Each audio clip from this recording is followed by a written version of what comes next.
A couple of days ago, did that affect your game plan at all? Nah, not really. I thought it would warm up after lunch, but yeah, it was like that yesterday. But yeah, it didn't really affect them really bad at all. But yeah, it wasn't too nice out there. Congrats, PJ, on the half century. An uncharacteristic innings from you there. What was your mindset? To be honest, this morning when I pushed up, I was quite surprised to be in the 11. So I think everything sort of caught me a bit by surprise. So I just knew that I've got a chance now. I've got to try and make the most of it. I think maybe that's why I was a little bit more reserved today, trying to fight for that position and get a more regular spot. Did perhaps watching the way West Indies batsmen went about their work in the first test, did that help you at all? Definitely in terms of hitting a lot straighter. I think we played a lot of cross-patch shots and stuff. I know that's the way we play, but in my mind, I thought, let me try to play a bit more straighter today. That worked a little bit for me. Yeah, PJ, obviously you're normally very, very positive and aggressive, but today, a massive sense of maturity. It certainly appeared as if this must have been one of the most important knocks of your life, of your career. Thanks, Steve. Yeah, I think the situation required me to be a little bit more reserved. And yeah, Hamilton was scoring a lot faster than I was, so that took a lot of pressure. You had a slice of luck kind of early on in your innings around the 12th over with that Shannon Gabriel bouncer, which turned out to be a no ball, and you batted on. It was a little confusing. Talk us through what happened out there, because you seemed to be walking off when they reviewed. What was actually happening? Well, the boys are laughing at me in the changing room, but you know, as it hit me, when it looped up, I was like to myself, please don't carry. And when I saw it carry to the field, I was like to myself, out there, please don't give it. And then when it didn't give it, I was saying, oh, please don't review. Then when they reviewed, I thought, yeah, they're obviously going to see it on TV, and might as well go. It's steady.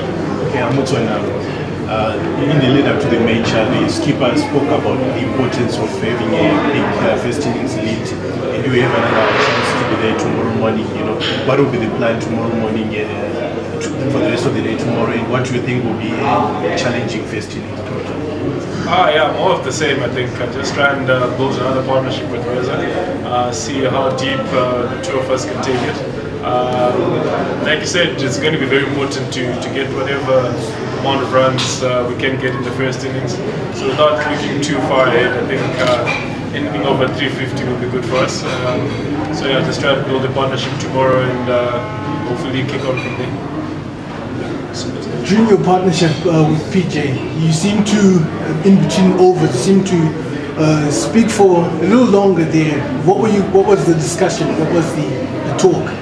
Just obviously tactics and just discussing what the bowlers are trying to do and what we'll try to do to counter it. And I actually had quite a bit of fun betting PJ today because he came in at a lot of energy, was very positive, so I fed quite a bit of that. And so yeah, just in between overs, just trying to stay calm and just trying to keep us both focused pretty much. You're obviously a senior batsman on this side now. How does that responsibility weigh on your shoulders? Do you feel it affects your game at all? Not really. I think being one of the senior batters, like you said, the main thing for me is to just try and give to the other guys as much as I can, and obviously while we're batting together. And then there's always pressure being a top order batter. You always have to perform for the team, so that's always there. So for me, being a senior guy, it's just recognizing my responsibility and just trying to put my hand up for the team whenever I can. PJ, surprises you to be part of the 11 this morning. How does it feel for you breaking the team and contributing on the Yeah, it felt really good. Just excited to be playing. Last week when I wasn't playing, even though you're part of the squad, it is frustrating. You always want to be in the field. So to get the chance today was great. I'm just kicking myself that I got out maybe 20 minutes before we came off the rain. It would be nice to be batting tomorrow. Both of you having now batted quite a while on this track, how do you compare to the last test, and what do you think a pass or first innings score would be? It started off a little bit better than the first test we did. The first test we get a little bit more moisture in it to start with. But yeah, I think it is still going to turn like the first test we did. So it's going to be very important to put up a good score in the first innings. Okay, the last one. To be Zimbabwean. To be Zimbabwean is to carry the mark of leadership. And leadership begins when you embrace your purpose and take responsibility. These times we're living in are evidence that each one of us was born in this generation for a great purpose. A purpose to shape Zimbabwe's future, a responsibility to carry the promise and live in the Zimbabwe we want. Zimbabwe is waiting for a generation of people who understand the meaning of standing up.